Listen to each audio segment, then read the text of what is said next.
Hi everyone, welcome to study word classes. तो friends, आज हम लोग डिस्कस करने वाले हैं जीके जीएस के क्वेश्चन। ठीक है, तो ये वीडियो आप सभी के लिए बहुत ज़्यादा इंपॉर्टेंट होगी। आप चाहे 6 to 8 का पेपर देने वाले हो, साथ ही साथ 9 to 10 का देने वाले हो, या फिर 11 to 12 का देने वाले हो, ये क्वेश्चन हर बार रिपीट होते हैं, बहुत ही ज़्यादा इंपॉर्टेंट है, तो इसको लास्ट तक देखिएगा। साथ ही साथ अगर आप बीपीएससी की प्रिपरेशन कर रहे हैं तो डेली 2 बजे जो क्लास मिलती है उसमें हम लोग एससीईआरटी सीरीज चल रही है, चैप्टर वाइज डिस्कस कर रहे हैं। इसकी मैंने पूरी प्लेलिस्ट बना दी है, तो आप लोग को ज्वाइन मतलब आप लोगों को ढूंढने में भी आसानी रहेगी, तो वहां से जाके ज्वाइन हो सकते हैं। अच्छे से चैप्टर वाइज भी आप अपना रीड कर सकते हैं। ठीक है, और वहीं पे जो अगर आप सीटेट की प्रिपरेशन कर रहे हैं, तो डेली 3 बजे एंड 5 बजे 3 बजे जो क्लास मिलती है उसमें हम लोग प्रीवियस के क्वेश्चन करना स्टार्ट कर चुके हैं, क्योंकि इसमें आपका सीडीपी हो गया, हिंदी हो गया, ईवीएस हो गया, पूरी थ्योरी कंप्लीट हो चुकी है। इस वजह से अब हम 3 बजे वाली क्लास में हम लोग प्रीवियस के क्वेश्चन करना स्टार्ट कर चुके हैं, तो आप लोग ज्वाइन कर सकते हैं। और जो 5 बजे क्लास मिलती है उसमें हम लोग एसएसटी डिस्कस कर रहे हैं चैप्टर वाइज। ठीक है, तो आप लोग ज्वाइन करिएगा, ये क्लासेस आपको काफ़ी हेल्प करेंगी। अगर आप सीटेट की प्रिपरेशन कर रहे हैं तो 3 बजे एंड 5 बजे आपको पेपर 1 एंड पेपर 2 दोनों क्लियर हो जाएगा। अगर आप बीपीएससी की प्रिपरेशन कर रहे हैं तो आप 2 बजे एंड 5 बजे दोनों क्लास ज्वाइन करिएगा, आपका जीके जीएस बहुत अच्छे से कंप्लीट हो जाएगा। तो ये वीडियो आपको काफ़ी हेल्प करेगी। अब हम लोग क्वेश्चन डिस्कस कर लेते हैं। ये जो क्वेश्चन है आपके एग्जाम में हर बार देखने को मिलते हैं, तो अच्छे से इसको लास्ट तक समझिएगा एंड इसको बीच में स्किप मत करिएगा। ठीक है, बाकी जो मैं आपको आंसर बताऊंगी वो ऑफिशियल आंसर की से बताऊंगी, तो ये डाउट मत रखना कि इसका ये आंसर ना होकर के ये होगा। जो भी आंसर आपको बताया जाएगा ऑफिशियल आंसर की से बताया जाएगा। तो स्टार्ट करते हैं। पहला क्वेश्चन, पहला जो क्वेश्चन है, नाभिकीय रिएक्टरों में D2O का उपयोग होता है। तो पहला ईंधन के रूप में, या फिर है ड्यूटेरानो के स्रोतों के रूप में, या फिर मंदक के रूप में, या फिर उपयुक्त में से एक से अधिक, या उपयुक्त में से कोई नहीं। तो इसमें आपका जो है सी ऑप्शन सही हो जाएगा, मंदक के रूप में इसका प्रयोग किया जाता है रिएक्टरों का। ठीक है, तो ये ध्यान रखिएगा, इसमें आपका सी ऑप्शन सही हो जाएगा। आगे चलते हैं अगले क्वेश्चन पे। ये वीडियो सभी के लिए बहुत ज़्यादा इंपॉर्टेंट है। अगर आप जीके जीएस, क्योंकि जीके जीएस आपका चाहे 1 to 5 हो, उसमें भी जनरल स्टडी में पूछा जाता है, साथ ही साथ 6 to 8 हो गया, 9 to 10 हो गया, 11 to 12 हो गया, सभी में आता है। और जीके जीएस जो होता है उसमें आपका मॉडल हिस्ट्री हो गया, ज्योग्राफी हो गया, करंट अफेयर हो गया, तो जीके जीएस में बहुत सारे क्वेश्चन पूछे जाते हैं।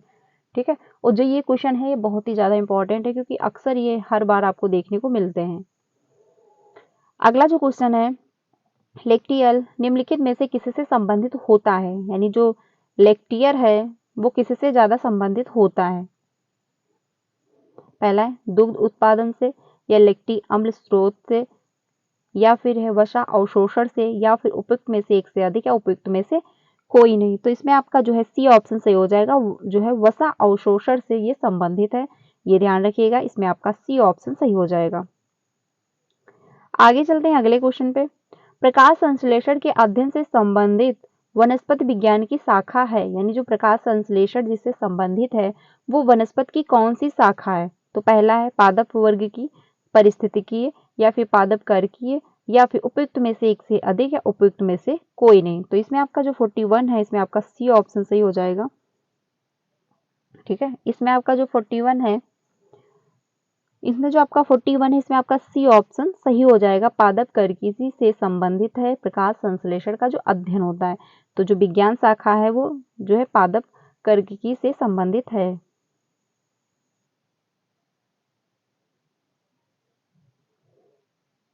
आगे चलते हैं अगले क्वेश्चन पे।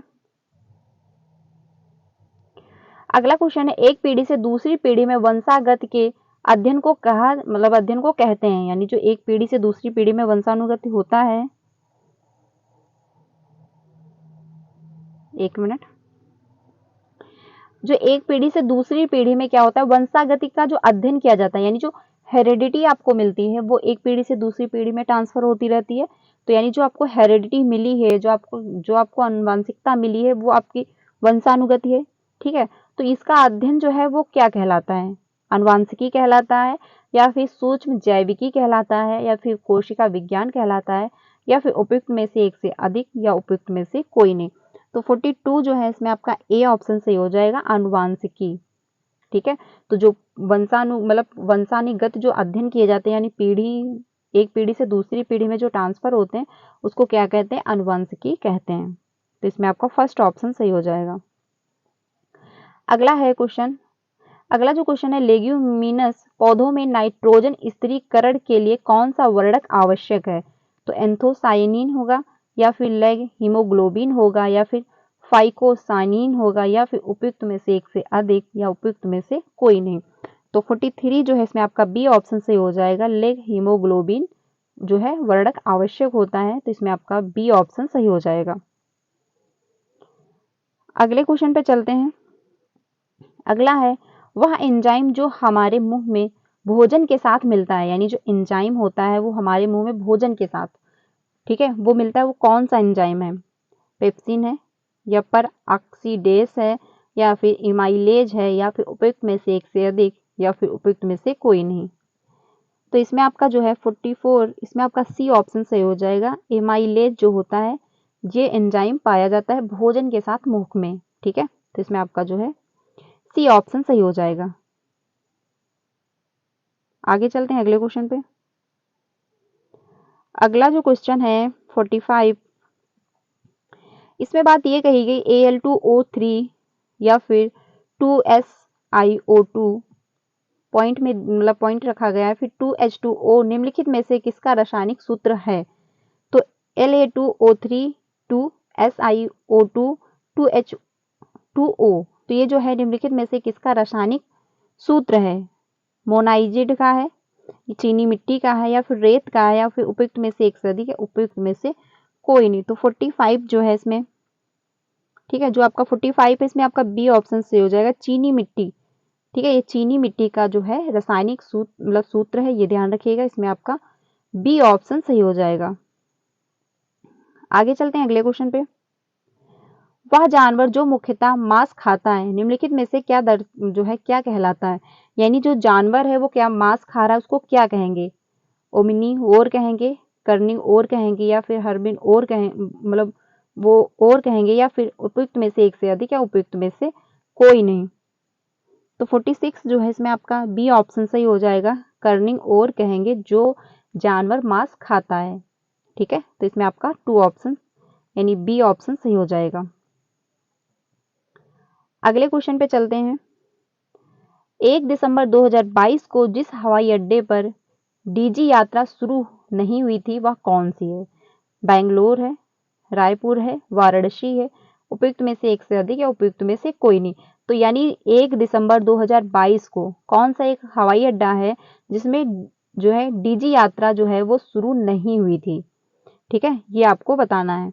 तो 47 जो है इसमें आपका बी ऑप्शन से हो जाएगा, रायपुर।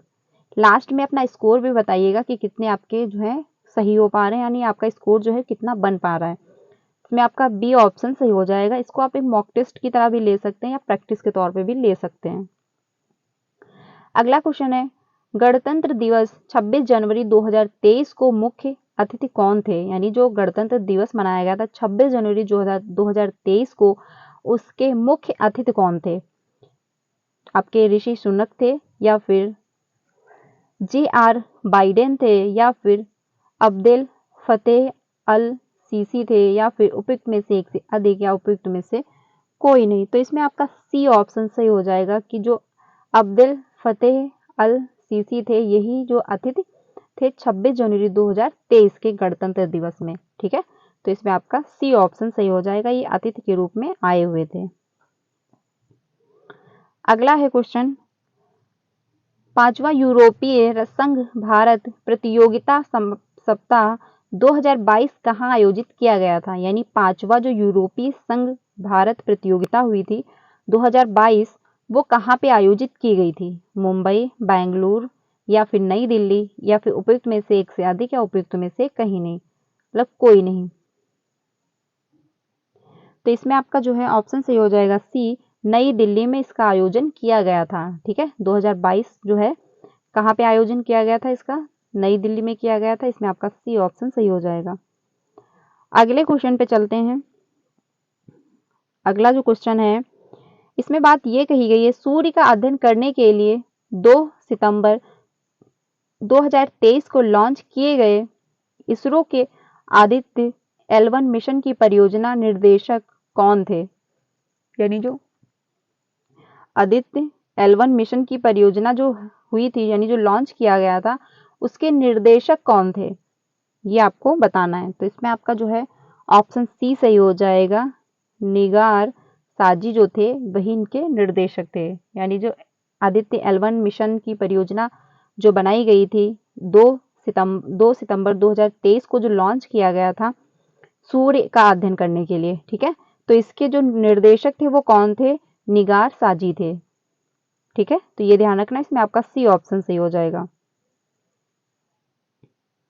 अगले क्वेश्चन पे चलते हैं। संयुक्त राज्य अमेरिका में कौन सा राज्य विधायिका पहला राज्य बन गया जिसे दक्षिण एशियाई मूल के लोगों के लिए जाति के आधार पर भेदभाव और गैर कानूनी घोषित करने के लिए मतदान किया गया, जिसका आरोप है कि उन्हें रोजगार और आवास में निष्पक्षता के लिए पारंपरिक अमेरिकी सुरक्षा उपायों से बाहर रखा गया है। तो इसमें आपका जो है 51, इसमें आपका ए ऑप्शन सही हो जाएगा, कैलिफोर्निया, ठीक है। तो इसमें आपका जो है ए ऑप्शन सही हो जाएगा। न्यूयॉर्क होगा नहीं, मिसिसिपी होगा नहीं, उपयुक्त में से एक से अधिक या फिर उपयुक्त में से कोई नहीं, तो ये आपके ऑप्शन नहीं होंगे। इसमें आपका फर्स्ट ऑप्शन सही हो जाएगा, कैलिफोर्निया जो है यही इसका ऑप्शन सही होगा। तो इसमें आपका फर्स्ट ऑप्शन सही हो जाएगा। अगले क्वेश्चन पे चलते हैं।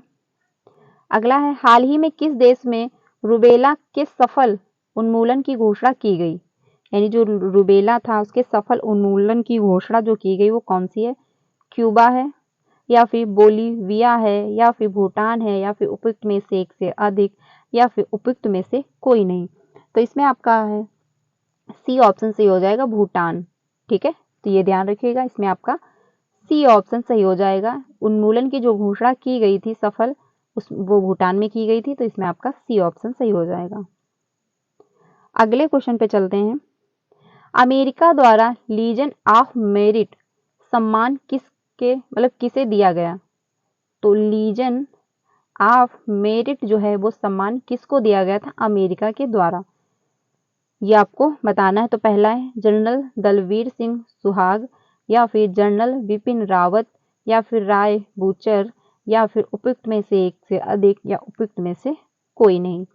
तो इसमें जो है आपका ए ऑप्शन सही हो जाएगा, जनरल दलवीर सिंह सुहाग जो थे इन्हीं को सम्मान दिया गया था लीजन ऑफ मेरिट का, ठीक है। तो इसमें आपका फर्स्ट ऑप्शन सही हो जाएगा।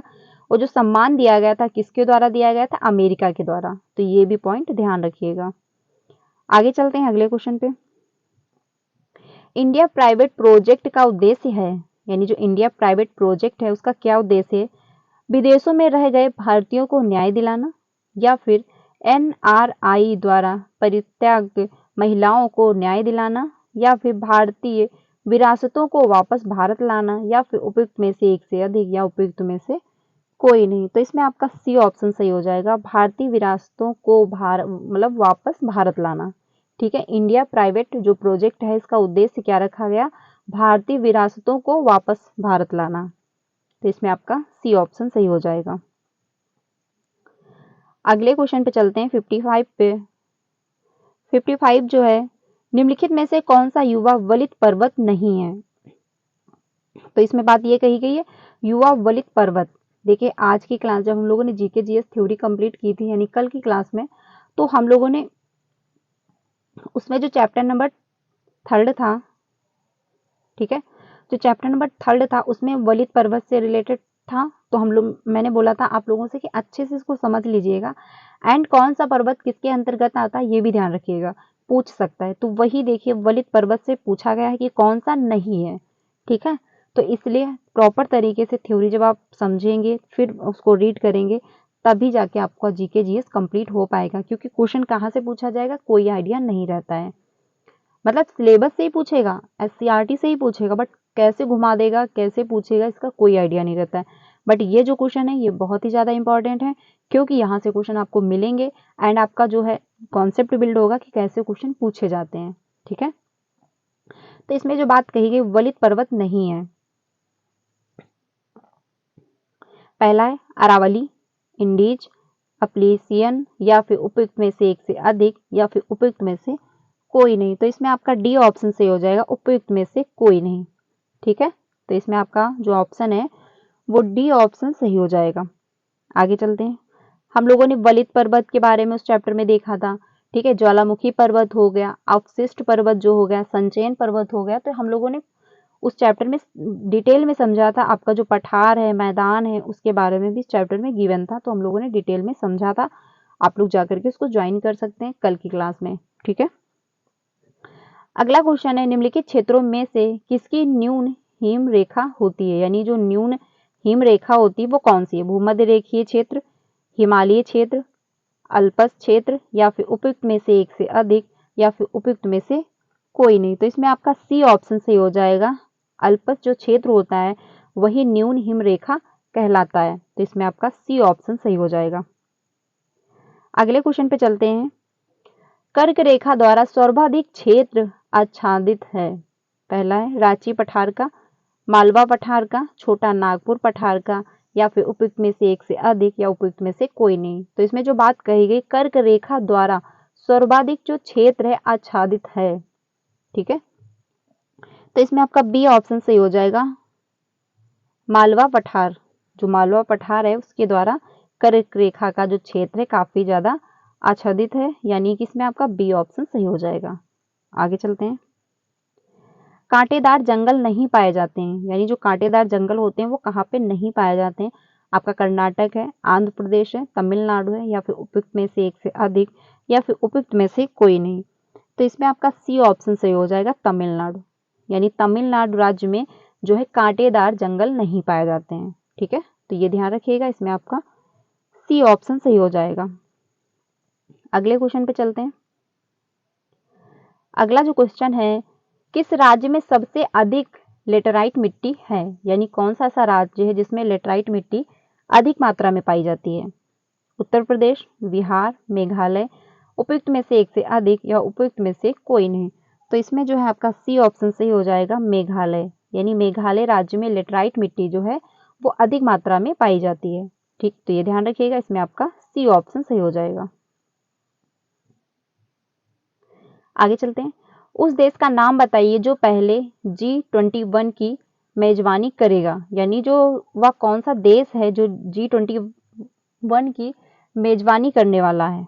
तो पहला है फ्रांस, जापान, ब्राजील, उपयुक्त में से एक से अधिक, या उपयुक्त में से कोई नहीं। तो इसमें आपका सी ऑप्शन सही हो जाएगा, जो ब्राजील देश है वो इसकी मेजबानी करने वाला है G21 की, ठीक है। तो इसमें आपका सी ऑप्शन सही हो जाएगा। अगला क्वेश्चन है, हवा में नमी मापने के लिए निम्नलिखित में से किस उपकरण का उपयोग किया जाता है? यानी जो हवा में नमी होती है उसको आप कौन से उपकरण से मापते हैं? एरोमीटर, हाइड्रोमीटर, हाइग्रोमीटर, या फिर उपयुक्त में से एक से अधिक, या उपयुक्त में से कोई नहीं। तो इसमें आपका जो है सी ऑप्शन सही हो जाएगा, हाइग्रोमीटर के नाम मतलब उपकरण से जो हवा में नमी होती है उसको मापा जाता है, ठीक है। तो ये ध्यान रखिएगा, हाइग्रोमीटर, ठीक है। तो इसमें आपका सी ऑप्शन सही हो जाएगा। आगे चलते हैं अगले क्वेश्चन पे। अगला क्वेश्चन है, निम्नलिखित में से कौन सा सी भूमध्य सागर से भारत के उत्तर पश्चिम भाग की ओर चलती है? यानी कौन सी जो है भूमध्य सागर से उत्तर पश्चिम मतलब भारत के उत्तर पश्चिम भाग की ओर चलती है? तो पश्चिम विक्षोभ होगा, या फिर काल वैशाखी होगा, या फिर मानसून से पहले की वर्षा, या फिर उपयुक्त में से एक से अधिक, या उपयुक्त में से कोई नहीं। तो इसमें जो है आपका ऑप्शन ए सही हो जाएगा। पश्चिमी विक्षोभ जो होता है वो आपका उत्तरी पश्चिम की ओर चलता है, ठीक है। तो ये ध्यान रखिएगा, इसमें आपका ए ऑप्शन सही हो जाएगा। अगले क्वेश्चन पे चलते हैं। अगला जो क्वेश्चन है इसमें बात जो कही गई है, किसके नेतृत्व में संथाल विद्रोह सन 1855-1856 हुआ? राजकुमार शुक्ल के, एस.एन. सिन्हा के, या फिर सहजानंद सरस्वती के, या फिर उपयुक्त में से एक से अधिक, या उपयुक्त में से कोई नहीं। तो इसमें जो है आपका ई ऑप्शन सही हो जाएगा, उपयुक्त में से कोई नहीं। यानी जो ये दिए गए हैं ऑप्शन इसमें से कोई भी नहीं है, तो इसमें आपका ई ऑप्शन सही हो जाएगा। क्योंकि इसमें जो बात कही गई है संथाल विद्रोह किसके नेतृत्व में किया गया था? 1855-1856। तो इसमें आपका ई ऑप्शन सही हो जाएगा, उपयुक्त में से कोई नहीं। अगला क्वेश्चन है, 5 मार्च 1931 को कौन सी महत्वपूर्ण घटना घटित यानी जो 5 मार्च है 1931 में कौन सी सबसे महत्वपूर्ण घटना घटी? गांधी इरविन समझौता हुआ, या फिर गांधी का गोलमेज सम्मेलन में भाग लेना हुआ, या फिर कराची कांग्रेस था, या फिर उपयुक्त में से एक से अधिक, या उपयुक्त में से कोई नहीं। तो इसमें आपका ए ऑप्शन सही हो जाएगा। गांधी इरविन जो समझौता है वो आपका 5 मार्च 1931 को हुआ था। ठीक है, तो ये ध्यान रखना, इसमें आपका ए ऑप्शन सही हो जाएगा। अगला क्वेश्चन जो है, बिहार यूथ लीग जो है, बिहार यूथ लीग का गठन कब हुआ? यानी जो बिहार यूथ लीग है उसका जो गठन है वो कब हुआ? सन 1930, सन 1928, 1940, उपयुक्त में से एक से अधिक, या उपयुक्त में से कोई नहीं। तो इसमें आपका बी ऑप्शन सही हो जाएगा। 1928 में बिहार यूथ लीग की स्थापना की गई, यानी इसका गठन किया गया था 1928 में। ठीक है, तो इसमें आपका जो है बी ऑप्शन सही हो जाएगा। अगला क्वेश्चन है, 6 अप्रैल 1930 को चंपारण में नमक सत्याग्रह का नेतृत्व किसने किया?